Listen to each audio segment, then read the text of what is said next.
예, 뉴스탑10이 꼽은 2위인데요. 우리 국민들이 정말 관심이 많은 백신 얘기도 좀 해봐야 됩니다. 최근에 미국에서는 조 바이든 대통령 당선인과 파우치 소장이 공개적으로 백신을 맞은 소식 저희가 화면으로도 전해드렸었습니다. 이번에는요, 한반도에서 첫 번째로, 한반도에 처음으로 코로나 백신 도착이 임박했다는 얘기도 들어와 있습니다. 이도훈 의원님. 네.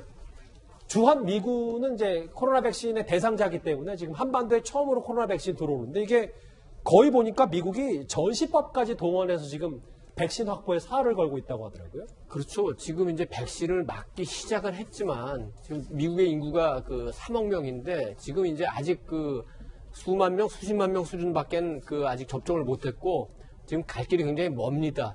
그렇기 때문에 가급적 물량을 많이 확보하기 위해서 일단 아마 미국 내에서 생산된 그 백신을 해외에 수출하지 못하게 하고, 그 다음에 백신을 빨리 만들기 위해서 그 전략 물자로 지정을 해가지고 군이나 민간에서 자원을 총동원해서 백신을 많이 만들겠다 이런 지침인 것 같고, 그 가운데 이제 가장 우선적으로 백신을 맞아야 될 사람들이 의료진이나 이제 노약자들도 있지만 그러니까 퍼블릭 서비스라고 공공적으로 봉사를 하는 분들, 그 중에는 이제 군인도 포함이 되겠죠. 네. 그래서 주한미군도 이제 그 접종을 하는데 아마도 이제 지금 그 캠프 험프리 평택에 있는 미군 기지에 대다수의 미군이 거기서 주둔하고 있기 때문에 그쪽으로 아마 비행기 그 군용 수송기를 통해서 백신이 올 것 같습니다. 모더나가 올 것 같다고 얘기하는데 이제 그거는 봐야 되겠죠. 그럼 접종을 하면은 미군 내에서도 숫자가 많기 때문에 아마 미군 내 의료진이 먼저 맞을 것 같은데, 이후에 미군이 쭉 맞게 되면은 우리 거기 미군에서 지금 배속된 우리 한국군 카투사 장병들도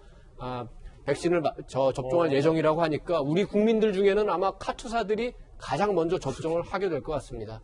주한미군 한반도에 코로나 백신이 들어오고 있고요. 그리고 오늘 오전에 정세균 총리가 긴급히 백신 확보 소식을 전했습니다. 정부가 화이자 그리고 얀센의 백신 구매 계약을 체결하면서 현재까지 4,600만 명이 맞을 수 있는 백신 계약이 완료가 됐습니다. 얀센의 경우 당초 예정된 물량보다 200만 명분이 더 많은 총 600만 명분을 계약하였습니다. 내년 2분기부터 접종을 시작할 예정입니다.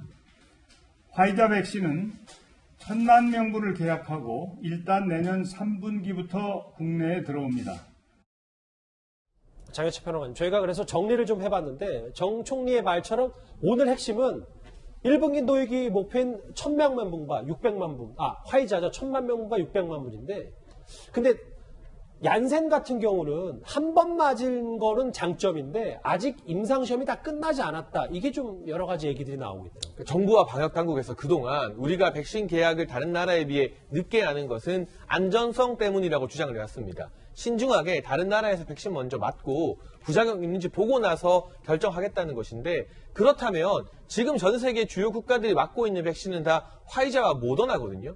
화이자와 모더나에서 일부 극소량의 어떤 부작용도 나오고 있고, 이런 걸 검토하고 최우선적으로 안정성을 따져본 뒤 우선적으로 도입할 수 있는 백신도 화이자와 모더나여야 됩니다. 그런데 말씀하신 것처럼 얀센 백신 같은 경우는 아직 3상 시험 중이라 이게 언제 미국 FDA 등에서 통과될지 모릅니다. 아스트라제네카 같은 경우도 영국의 식약청에 해당하는 MHRA는 통과할 가능성이 높습니다만 가장 세계적 표준이라 할 수 있는 미국 FDA 통과는 기약이 없는 상태입니다. 그렇다면 그동안 안전성 때문에 우리가 백신 늦게 가져오는 거라 말했던 정부의 주장이 사실은 화이자와 모더나를 빨리 구하지 못한 핑계에 지나지 않을 가능성이 대단히 높아 보이는 것이고요. 이번에 1,000만 물건 계약한 화이자 같은 경우도 3분기 도입이 목표가 되면 실질적으로 접종은 다시 내년 겨울에 가까워서야 우리 국민들이 맞을 수 있다는 말인데, 그렇다면 지금부터 시작해서 이 내년도 1분기에 접종을 거의 다 끝낸 주요 국가들, 미국이나 영국, 일본에서 어느 정도 백신에 대해 효과를 볼 때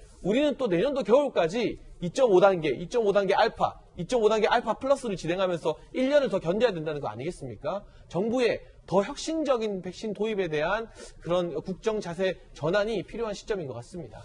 정부는 불과 어제까지만 해도 백신 구매 경쟁을 벌일 필요가 없다는 입장도 분명히 밝혔었습니다.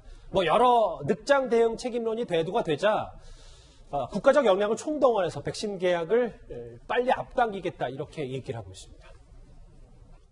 지금 최근 백신을 세계 최초로 맞아야 하는 것처럼 그 1등 경쟁을 하는 듯한 그런 사회 분위기가 조성되고 있는 것에 대해서는 방역 당국으로서 상당한 우려를 표합니다. 국가들에서 발생하는 문제를 한두 달 관찰할 수 있는 기회를 가질 수 있었다는 점에 대해서는 굉장히 다행스러운 점이라고 생각하고 있습니다. 김관욱 교수님, 네. 이런 문제는 사실 실체적 진실보다도 좀 더 국민의 안심을 시키는 게 뭐 먼저다라는 얘기도 많은데 오늘 새롭게 나온 얀센과 화이자가 내년 2분기 접종을 시작하고 3분기에 도입한다. 근데 이제 구체적인 접종 시기는 아직 안 알려졌고 다음 화면을 좀 볼까요? 여기 보는 것처럼 내년 11월 전까지 우선 접종 대상자부터 단계적 완료를 하겠다. 우리가 조금 아무리 좀 K방역이 뛰어나다고 하더라도 격차가 좀 많이 벌어지는 건 아닌지라는 걱정도 있거든요. 그렇죠. 지금 좀 전에 우리에서 봤지만 관계당국에서 뭐 1등 경쟁하는 거 하지 말아야 된다. 그런데 사실 우리가 1등을 원하는 건 아니거든요. 국민들이 백신을 확보하지 못한 상황에서의 어떤 우려감 이런 것들이 관계당국이 잘 이해를 해야 되는 것이고 그래서 좀 더 공격적으로 백신을 확보하고 접종은 좀 안정적으로 가져가는 그런 전략을 좀 취했어야 되는데 좀 늦은 감은 분명히 있다고 봐요. 하지만 전반적으로 우리가 완전히 뒤처져가지고 뭐 이렇게 백신을 못 구하는 상황은 아니거든요. 그래서 그 우려감을 또 공포감으로 이렇게 확대 재생산하는 그런 것들이 정치권에서 있어서는 안 된다는 겁니다. 그래서 보다 더 좀 안정적으로 이 관계 당국이 이 상황을 잘 관리할 수 있도록 시민들이 좀 협조도 할 필요가 있는 것이고 그런 차원에서 또 관계 당국은 더 빨리 좀 백신을 확보해서 접종을 해야 된다 이렇게 생각합니다. 그러니까 정부에서 열심히 노력하고 있다고 믿는데 예. 저 손흥래 선생님 말씀이 참 국민을 개돼지로 본다라고 하는 생각이 드는 게 어이구. 아니 이게 저게 지금 백신을 안 맞아서 면역 체계 형성이 안 되면 우리 계속 내년 연말까지 마스크 쓰고 다녀야 됩니다. 네. 식당 2단계, 3단계 해가지고 식당 영업이라든지 이런저런 지금 소상공인들 영업하는 것이 계속 지금처럼 이게 제한을 받아야 되는 이런 상황들이거든요. 근데 백신 맞고 면역이 생기면 그 다음에는 그거 할 필요 없는 거 아니겠습니까? 경제가 제대로 돌아가는 거 아니겠습니까? 근데 저게 가령 지금 3분기에 들어온다 이러면 하루에 10만 명씩 맞아도 한 달 해봐야 지금 300만 명밖에 못 맞거든요, 보면. 그래서 저렇게 말씀하시면 이게 국민들의 기대가 무엇인지에 대해서 전혀 이 생각을 못하고 결국은 지금 현재 정부 정책 실패한 거 그냥 감싸기 위해서 말을 위한 말을 하시는 거 아니겠습니까? 그래서 총리께서 하시는 정도로 솔직하게 얘기를 하고 국민들에게 이해를 구하는 것이 제가 볼 땐 가장 정도가 아닌가 싶습니다. 발언이 좀 세셨어요. 세죠. 예, 인정하시죠. 왜냐하면 뭐 백신 1, 2등으로 맞을 필요 없다. 손흥민 반장의 얘기를 뭐 물론 말씀하시면서 공감 능력이 좀 많이 떨어진다 이렇게 그 순화를 해도 되겠죠. 예, 알겠습니다. 뭐 취재는 시청자분들 다 이해하셨을 거고. 알겠습니다. 백신 확보 여러 가지 여전히 뒷말과 비판이 나오고 있는데요. 이 소식 여기서 정리하겠습니다.